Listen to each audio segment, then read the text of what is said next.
అన్నదాత సుఖీభవ పాడే తల్లికి వందనం ఎంతమంది పిల్లలు ఉంటే అంతమందికి పడ్డాయి అని అంటున్నారు. ఏం చెప్తారు? 20 లక్షల మంది కోత విధించారు. మొదటి ఏడాది 15,000 ఇవ్వాలి, అది కోత.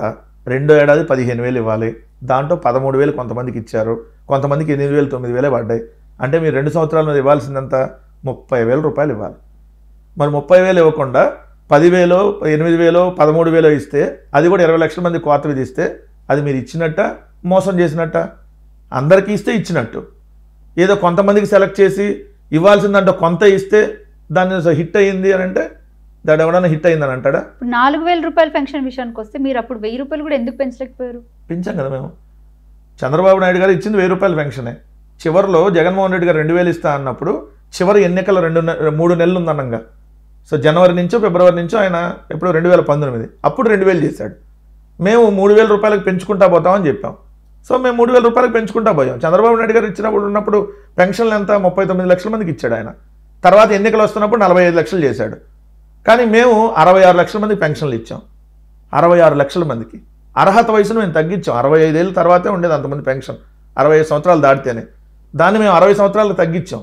సో పెన్షన్ మేము ఎక్కువ మందికి ఇచ్చాం. చంద్రబాబు నాయుడు గారు ఇప్పుడు కోతలు ఆల్రెడీ 4 లక్షల మంది కోత విధించాడు. మళ్ళీ ఆయన చెప్పిన హామీ ఏంటి? 50 సంవత్సరాలు దాటినటువంటి ఎస్సీ ఎస్టీ బీసీ మైనార్టీలకు పెన్షన్ ఇస్తా అన్నాడు. మరి ఇప్పుడు ఈ 14 నెలల్లో ఒక కొత్త పెన్షన్ కూడా ఎందుకు ఇవ్వలేదు? మరి మీరు హామీ నెరవేర్చినట్ట మోసం చేసినట్ట? పథకాలు అందుతున్నాయని ఏపీ ప్రజలు అంటున్నారు, మీరేమంటారు? మీ పార్టీలు ఏమంటారు? ఏపీ ప్రజలకు పథకాలు అందుతున్నాయి అంట. ఏం పథకం అందింది?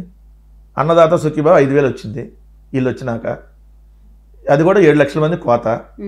ఏదైతే తల్లికి వందనం అంటే అమ్మఒడి, కొంతమందికి 13,000, కొంతమందికి 8,000, కొంతమందికి 9,000 అట్లా వచ్చింది. అది కూడా 20 లక్షల మంది కోత విధించారు. ఇంకేం పథకం ఇచ్చారు? Free bus.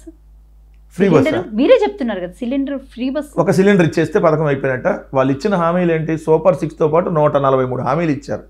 జగన్మోహన్ రెడ్డి గారు అమలు పరుస్తున్న పథకాలన్నింటినీ కంటిన్యూ చేసి మళ్ళీ ఇవన్నీ ఇస్తా ఉన్నారు.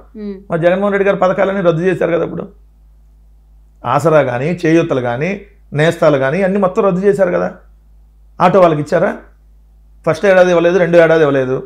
మరి ఆడబిడ్డ నిధి ఇచ్చారా? 2 కోట్ల మంది ఉన్నారు వాళ్ళు చెప్పిన ప్రకారం. 2 కోట్ల ఆడబిడ్డలు 18 సంవత్సరాల నుండి 59 సంవత్సరాల లోపు వాళ్ళందరికీ నెలకి 1వ తారీఖు 1,500 వేస్తా ఉన్నారు అకౌంట్. పడ్డాయా చెప్పండి, ఒకరికన్నా పడిందా? నిరుద్యోగ వృత్తి 3,000 నెల 1వ తారీఖు వేస్తా అన్నారు. ఒక్క నెలన్నా పడిందా ఈ 15 నెలల్లో? మరి ఏంది ఇంకా అమలు చేసింది? ఏదో ఒక పథకం తూతూ మంత్రంగా ఇచ్చి అమలు చేసామని అంటే దాన్ని అమలు చేసామని అందరు కదా. ఏదైతే అందరినీ మోసం చేసి మభ్య పెట్టామని అంటారు. సో ఇప్పుడు మీరు వెళ్ళి మైక్ పెట్టుకొని అడగండి ఆంధ్రప్రదేశ్ రాష్ట్రంలో అక్క చెల్లెమ్మల్ని, జగన్మోహన్ రెడ్డి గారు ఉన్నప్పుడు బాగుందా, ఇప్పుడు చంద్రబాబు నాయుడు గారు ఉన్నప్పుడు బాగుందా అని అడిగితే వాళ్ళే మీకు సమాధానం చెప్తారు. రైట్. అయితే లిక్కర్ కేసులో వైఎస్ జగన్ అరెస్ట్ అయ్యే అవకాశం ఉంది అసలు? చేసుకోమంటున్నాడు కదా, తాడేపల్లిలోనే ఉంటాను చేసుకోమని చెప్పాడు కదా. వాళ్ళు ఏమైనా అరెస్ట్ చేస్తానంటే వద్దని అంటావే, చేసుకోండి, ఎవడు భయపడతాడు దాని గురించి? మేము ఎక్కడ ఏం తప్పు చేయలే. అసలు లిక్కర్లో కుంభకోణమే జరగల. మేము ఉన్నప్పుడు 1,06,000 కోట్ల ఆదాయం వచ్చింది 5 సంవత్సరాల్లో. లిక్కర్ సేల్స్ విపరీతంగా తగ్గినాయి, కానీ ఆదాయం గణనీయంగా పెంచాం. లిక్కర్ని ట్రాన్స్పరెంట్గా ప్రభుత్వం అమ్మింది. సో మరి స్కామ్ ఎట్లా జరిగిద్ది? ఇప్పుడు వాళ్ళు రోజుకో కట్టు కదా వాళ్ళే అల్లి, ఇవాళేమో అదిగో 11 కోట్లు దొరికినాయి అంటే ఏసీబీ కోర్టులోనేమో మళ్ళీ ఆ 11 కోట్లకి రిసిప్ట్లు వేయి ఏంటంటే వాళ్ళు పారిపోతారు. రోజుకో కట్టు కదా వాళ్ళే అల్లుతారు. ఈరోజు మొత్తం ఈయనే చేశాడంటారు, రేపొద్దున ఆయన చేశాడంటారు, మొత్తం ఈ డబ్బులు అక్కడ పెట్టా అంటారు, ఇక్కడ పెట్టా అంటారు. వాళ్ళకి నోటికి ఏది వస్తే అది కట్టు కదా అల్లుతా ఉన్నారు. చంద్రబాబు నాయుడు ఇన్వెస్టిగేషన్ టీం అని ఒకటి పెట్టారు, సిఐటి సిట్. అది ఎస్ఐటి సిట్ కాదు, సిఐటి సిట్. ఆ సిట్టు చంద్రబాబు నాయుడు గారు కూర్చుంటుంది, నిలబడంటే నిలబడింది, పలానా వాళ్ళ పేరు రాయంటే పేరు రాస్తుంది, ఇష్టం వచ్చినట్టుగా వాళ్ళు అరెస్టులు చేసుకుంటూ పోతారు. తర్వాత ఏమవుతుంది? అంటే అధికారులు కూడా నాయకులకి కొమ్ము కాస్తున్నారని మీరు అంటున్నారు. ప్రత్యాపారాలు చేస్తున్నారు చాలామంది. నేను చెప్పలా, మన ఆయన ఉన్నాడు డిఐజీ కోయప్ప ప్రవీణ్ గారు, ప్రత్యాపారాలు అన్నాడు కదా. కొంతమంది అధికారులు నాయకుల దగ్గర ప్రత్యాపారాలు చేస్తూ ఉన్నారు.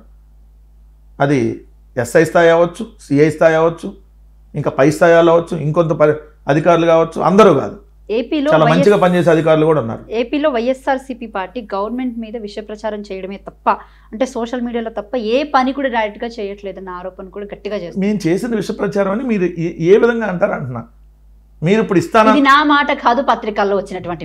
ఆ రెండు పత్రికలే విష ప్రచారం చేసేది. వాళ్ళని మించిన దుర్మార్గులు ఈ రాష్ట్రంలో లేరు. వాళ్ళు పత్రికలు నడుపుతున్నారు, 2 ఉగ్రవాద సంస్థలు నడుపుతున్నారు. వాళ్ళు నిరంతరం చంద్రబాబు నాయుడు గారి కోసం నగ్నంగా జర్నలిజాన్ని ఎప్పుడో వదిలేసి నగ్నంగా రాజకీయ వ్యభిచారం చేస్తూ ఉన్నారు. 2 దినపత్రికలు చేసేవాళ్ళు. వాళ్ళు మళ్ళీ మా మీద విమర్శ చేయడం ఏంది? సిగ్గానే ఉండాలి కదా రాసేవాడికి.